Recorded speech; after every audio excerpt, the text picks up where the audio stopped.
Bonjour à tous et bienvenue dans votre nouveau numéro de Savoie Actu. Nous sommes le mardi 10 mai. Notre invité cette semaine, Éric Granata, et nous allons parler loi du travail et syndicalisme, puisque Éric Granata, vous avez 44 ans et vous êtes secrétaire de l'Union départementale des syndicats CGT de Savoie. Bonjour Éric. Bonjour Clément, bonjour à tous. Loi du travail, alors on sent que les lignes ont quelque peu bougé au niveau des syndicats. Est-ce que vous êtes toujours pour le retrait pur et dur du projet de loi ou à partir de quels aménagements seriez-vous favorable ? Sans renier les soi-disant avancées, notamment en direction de la jeunesse, la CGT, nous sommes sur le retrait du projet de loi. Qu'est-ce qui vous bloque fondamentalement dans ce projet de loi ? C'est l'idéologie en fait, c'est pas en précarisant le contrat de travail qu'on arrivera à créer de l'emploi. Donc pour vous, il faut aller du côté des entreprises, des patrons. Toutes ces politiques-là qu'on va dire, qui est menée depuis une vingtaine d'années, montrent l'échec. Donc les exonérations de cotisations sociales, ça débute en 93. Au début, c'était 3 milliards d'euros. Voilà. 20 ans plus tard, c'est 30 milliards.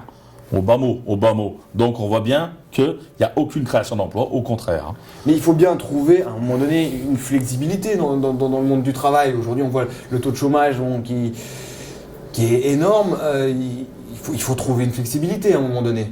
Mais je pense que oui, il faut rendre flexible le coût du capital. Le coût du capital, développons un peu pour la CGT, c'est par exemple les centaines de milliards d'aides publiques. Donc là, il faut mieux les réorienter. Voilà, il faut vraiment que les salariés puissent décider comment on les utilise. Voilà, je reviendrai peut-être sur un exemple tout à l'heure savoyard. C'est aussi cette stratégie de développer du profit au lieu de s'intéresser à la production industrielle, au lieu de s'intéresser à l'environnement, au lieu de s'intéresser aux conditions de travail des salariés. Voilà, donc nous, c'est vraiment ce choix de société qui est tout pour dégager le plus de profit possible au détriment de l'humain qu'on remet en cause. Et cette loi, elle est vraiment dans ce sens. Donc c'est une loi, pour résumer, pour vous, elle est faite par et pour les patrons. Alors on parle souvent des gros patrons, mais on peut croiser des patrons de PME, de TPE qui nous disent moi, je n'embauche pas parce que je ne peux pas embaucher, c'est trop compliqué. Est-ce qu'il n'y a pas la flexibilité, encore une fois, sur embaucher et puis évidemment licencier un petit peu plus facilement pour ces petites entreprises qui n'ont pas forcément dégagé beaucoup de profits mais qui ont besoin de manœuvre. Tout à fait. On prend l'organisation du capital en France, c'est vraiment les 40 plus grosses entreprises, le CAC 40, qui possèdent des sous-traitants. Sous-traitants. Voilà. Donc, pour nous, voilà, la CGT, on revendique par exemple un comité d'entreprise inter-entreprise. Voilà. Donc, grosso modo, le sous-traitant aurait un comité d'entreprise lié à son principal donneur d'ordre. D'accord. Deuxième élément, prenons le crédit d'impôt compétitivité emploi. La grande distribution, un exemple tout bête, il y en a dans tous les départements, notamment en Savoie, 6 groupes en France qui se partagent 80% du marché. Et là, c'est des centaines de millions d'euros qu'on distribue comme ça, au détriment, on impose le travail du dimanche, on impose le temps partiel, et donc c'est vraiment le salarié qui ramasse, au lieu que ce crédit d'impôt soit là pour améliorer les conditions de travail, créer de l'emploi. Donc vraiment, c'est cette logique-là que la CGT remet en cause. Aider le patronat en général, pour nous, ça ne nous va pas. Après, bien entendu, l'artisan du coin, c'est clair qu'il a besoin d'aide, notamment l'accès au crédit. Voilà. Donc, et puis, vraiment, on peut aussi parler des impôts.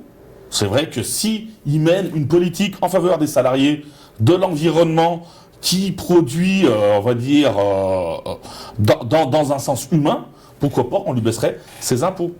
Voilà. Mais par contre, au niveau du capital, le CAC 40, qui possède l'économie totale de la France, il faut taper. Là-dessus, vous êtes inflexible.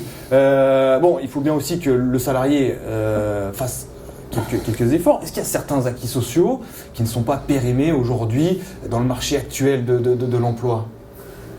Prenons un exemple tout bête du projet de loi El Khomri, la possibilité de partir en vacances. Normalement, c'est le salarié qui dispose de ce droit. Voilà, bon, bien entendu, avec l'entreprise, on bonne ferme, intelligence, voilà, évidemment. exactement. Là, du jour au lendemain, le patron peut dire non, non, non, là j'ai une commande, tu supprimes tes vacances. Ce conquis social date de 80 ans, 1936, le Front populaire, et là on le remet en cause. Non, pour nous, c'est vraiment flexibiliser plus de travail. Je le répète, c'est pas ce qui va créer de l'emploi. Cette mobilisation, pardon, alors, est-ce qu'elle peut aller au bout? Vous avez envie qu'elle aille au bout? Est-ce que vous sentez que le gouvernement va passer en force? Quel est votre sentiment aujourd'hui? On n'est pas devin niveau politique, hein, c'est clair et net. Nous, l'analyse qu'on fait CGT, les députés se posent quand même beaucoup de questions. Je veux dire, les manifestations, ça heurte. Quand nous, on va rencontrer les députés dans la permanence, on a une bonne écoute. On a une bonne écoute, que ce soit M. Dor, que ce soit Mme Santet, bon, Mme Laclais et M. Guémard, on va bientôt aussi leur demander audience. Voilà, bien entendu. Donc, je pense qu'ils se posent des questions, à mon avis, sur l'utilité de ce projet de loi, quand même. Hein. Est-ce qu'il n'y a pas un risque d'essoufflement quand même de la mobilisation? On voit voilà, les premières sur Chambéry, on était sur 3000 personnes. La dernière, là, c'était 1500. Est-ce que voilà, il n'y a pas un risque d'essoufflement? Est-ce que évidemment le gouvernement joue pas un peu là-dessus aussi? Tout à fait, tout à fait. Hein. C'est clair que le rapport de force se créera sur plusieurs mois. Prenons l'exemple du contrat première embauche, le CPE 2006, il y avait eu 4 mois de lutte. Donc nous, la CGT, et FO, et la FSU, la SCNT et, je l'oublie, le cinquième. Hein. Alors solidaire peut-être. Solidaire, oui, tout à fait, excusez-moi. L'intersyndicale. Voilà, hein, donc on est vraiment sur la longueur du combat. Faut savoir que des salariés, quand ils prennent, ils utilisent leur droit de grève, il y a une retenue de salaire, hein, bien entendu. Donc, je pense qu'il y a un petit sentiment de délégation. Par contre, le côté néfaste du projet de loi, il est bien compris par l'ensemble des salariés. Voilà. Donc, et petit à petit, on le retrouvera dans la lutte. Donc, pour les syndicats, on est vraiment dans la continuité de la lutte. Votre confrère de FO nous disait il faut aussi mesurer le nombre de grévistes, le taux de grévistes sur ces jours-là de mobilisation. Est-ce que vous avez pu les mesurer et est-ce que c'est conséquent? Parce que voilà, on peut être gréviste et pas être dans la rue. Tout à fait. On estime, nous, aux premières mobilisations, soit le 9 mars par exemple, qu'il y avait à peu près un quart des grévistes qui étaient en manifestation dans nos syndicats CGT. Voilà, donc oui, la mobilisation citoyenne dans les rues, on peut encore largement l'augmenter. Alors, un autre mouvement qui se met un petit peu en parallèle avec vous, c'est le mouvement Nuit debout. On peut quand même le dessiner comme un désaveu des partis politiques, mais aussi, est-ce que ce n'est pas un désaveu de la lutte des syndicats? Bon, historiquement, il faut savoir que le 31 mars, le début des Nuits debout, place de la République à Paris, c'était suite à un mouvement syndical. Voilà, donc le mouvement syndical, la contestation du projet de loi El Khomri, c'est bien au départ syndical, même si ça a été pris en charge par des citoyens. Voilà. Là, les derniers éléments qu'on a, Philippe Martinez, le secrétaire confédéral de la CGT, a rencontré le mouvement Nuit debout. Nous, au niveau Chambéry, la consigne est claire, c'est qu'il n'y en a pas. Chaque syndiqué respecte le mouvement Nuit debout et participe à ces échanges, à ces assemblées générales démocratiques. Bien entendu, la CGT, on est porteur de propositions revendicatives. On saura les faire entendre régulièrement, mais sans prendre plus de poids, parce que c'est vraiment un mouvement citoyen qu'on respecte. Est-ce que ça peut être le début, alors, utiliser un peu les grands mots, mais d'un mai 68, ce mouvement, parce qu'il va falloir qu'il se fédère aussi, ce mouvement, mais voilà, est-ce qu'on est sur la naissance d'un mouvement de plus grande ampleur, à votre avis? Je pense que les continuateurs de Nuit debout ont à l'esprit les indignés de l'Espagne, qui ont créé un parti politique, Podemos. Hein. Donc, voilà. Donc je pense que les continuités de Nuit debout, elles seront politiques. Elles seront politiques. Il va falloir parler d'un projet. Elles sont de toute façon déjà politiques. Hein, voilà, exactement. Pour l'instant, il y en a beaucoup qui disent, il y a 60% d'abstention aux élections politiques. La politique, c'est sale. Donc aller voter, ça sert à rien. Voilà, il y en a beaucoup, je pense, dans Nuit debout qui sont dans cet esprit, dans cet esprit-là. Mais c'est vrai que les solutions sont politiques pourtant. Il va falloir quand même que les citoyens ils votent pour des représentants qui les représentent, pas par délégation où on n'a pas le choix. Alors, ces sujets, Nuit debout, le travail éclipse un petit peu actuellement les dossiers locaux, mais vous êtes encore, que vous suivez encore particulièrement. Allez, on va parler peut-être d'un petit échec syndical, Metal Temple. C'est dans la case échec. Ah, malheureusement, oui, quand on voit que 115 à 113 salariés sont licenciés, alors que leur savoir-faire est reconnu, que les entreprises donneurs d'ordre avaient besoin de ce sous-traitant, on en revient à la gestion de sous-traitants donneurs d'ordre, voilà. Et franchement, pour avoir discuté avec des syndicalistes de cette entreprise, ils avaient droit au crédit d'impôt compétitivité emploi, mais ils savent vraiment pas comment ça a été utilisé. Voilà, la CGT, il y a 2 ans, on va le dire, avait des propositions. Les a faites en comité d'entreprise, les a faites à tous les niveaux, en CTEF et tout. Comment on pouvait sauvegarder la production industrielle de MT Technologies à Saint-Michel-de-Maurienne. Malheureusement, on ne les a pas écoutés. Le patron, pour dire la vérité, a fait ce qu'il a voulu et la boîte est écoulée. Donc c'est vraiment l'utilité. On peut parler de gâchis ou pas à ce moment-là ? Complètement. Dire, la CGT, ça a été créé en 1920, cette entreprise. Grosso modo, la CGT, on a été toujours un syndicat historique. On a porté l'emploi. On a fait vraiment travailler, on va dire, des Mauriennais dans cette entreprise. Voilà. Et donc c'est un gros échec et un sentiment vraiment de gâchis humain, environnemental. Que cette liquidation judiciaire, il y avait des solutions. On sent beaucoup de passion quand vous parlez avec Granata. On va parler des réussites pour se calmer un tout petit peu.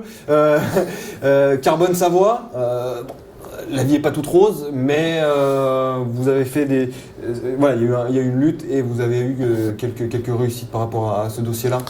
Il n'y a pas de mystère. Quand les salariés se mobilisent, 27 jours de grève à 100% de l'entreprise, oui, les patrons, pour dire les choses, écoutent les salariés. On est obligé de créer ce rapport de force. Voilà, c'est vraiment la différence avec d'autres syndicats que je nommerai pas. C'est par le rapport de force qu'on arrive à être entendu et que nos propositions soient mises en œuvre. C'est l'atout de la grève générale et totale. Donc Carbone Savoie, juste donc un repreneur. Donc voilà, c'est un fonds d'investissement. Donc vous auriez aimé plutôt un repreneur industriel, hein, on va dire. Et puis quelques avancées sur. Enfin, Rio Tinto a pu mettre un petit peu d'argent pour la modernisation. Peut-être revenir là-dessus. Voilà, tout à fait. Donc 31 millions d'euros. C'est quand même une somme, qui vont être réinvestis dans l'outil industriel, que ce soit à Vénissieux ou à Notre-Dame de Briançon. Voilà. Donc ça, c'est vraiment par la lutte. Parce que Rio Tinto n'avait qu'une envie, c'est de se séparer de cette usine, parce que ça dégageait pas assez de profit. On en revient à cette vision de la société. Alors que, j'en reviens, les cathodes produites par Carbone Savoie sont utiles pour les autres entreprises électro-intensives, mais les autres de Savoie. D'accord. Voilà. Donc il y a vraiment une cohérence industrielle à mettre en œuvre. Et ça, c'est le prochain combat de la CGT, notamment le travail du graphite. Voilà, ce que vous avez, Graphtech. D'accord. Alors, quel dossier vous suivez particulièrement aujourd'hui ? Il y a une entreprise à Méry, vous suivez un plan de sauvegarde de l'emploi. Je ne sais pas si le terme vous convient, mais en tout cas voilà. Et puis une entreprise aussi à Labatique, vous nous en dire quelques mots. Oui, tout à fait. Donc, Méry, c'est vraiment, on va dire, le nouveau Graphtech, une entreprise qui a un chiffre d'affaires en augmentation, qui dégage du profit, 5 millions d'euros en 2015. Donc le nom, c'est Danfoss Socla. Voilà. Racheté aujourd'hui par Wattswater Technology. Voilà, donc un groupe américain. Bon, et qu'est-ce qu'ils veulent, eux? C'est vraiment dégager le plus de profit possible. Alors que la robinetterie industrielle, c'était vraiment imposé sur le marché français. Ce que fabrique cette usine, voilà, est nécessaire à l'industrie, on va dire, française. Combien d'emplois sont menacés sur ce site ? Alors, donc, il y en a, de mémoire, il y en a une cinquantaine, il me semble, voilà, plus d'une centaine en Saône-et-Loire. Et vous me parliez aussi de Alteoarc, à Labaty. Tout à fait. Donc là, c'est pareil, on a vu le syndicat CGT. Malheureusement, les investissements sur l'outil de production, notamment le four, n'ont pas été faits en temps et en heure. Et là, carrément, ça à l'arrêt. Donc, alors que les salariés, vraiment alertés depuis des mois sur les dangers. Voilà, on achète des petites pièces, mais au rabais. Voilà, au lieu de prendre de la qualité. Et ça, les salariés le savaient. Et malheureusement, on en arrive, plus de production. Donc, qui dit production, après, danger pour l'usine en général. D'accord. Allez, une petite question actu pour finir. Ce week-end, c'est le Final Four de la Coupe EHF avec le CSH en lice. Bon, déjà, est-ce que vous êtes fan de hand? Et puis, est-ce qu'ils vont aller au bout? Ah, je pense qu'ils vont y aller maintenant, après le parcours en poule, là, renverser la vapeur. Voilà, avoir pris 5 buts d'écart à Saint-Raphaël et tout. Non, je n'ai pas vu les matchs. Mais je pense qu'ils vont aller au bout. Oui, c'est clair et net qu'ils vont savoir surfer sur cette vague. Et comme le mouvement syndical, ils vont gagner. Et le hand, c'est quelque chose que vous suivez aussi dans sa dynamique économique qu'elle peut avoir au niveau de nos acteurs en général, en Savoie? Malheureusement, bon, je suis plus footeux.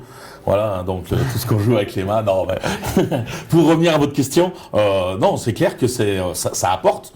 Ça fait connaître les boîtes qui sponsorisent ce sport. Oui, donc nous, franchement, donc le hand, tant que les salariés sont bien traités, on est pour un grand club de handball en Savoie. Merci beaucoup, Eric Granata, d'avoir été avec nous. Merci à vous. Bonne semaine à tous. Au revoir.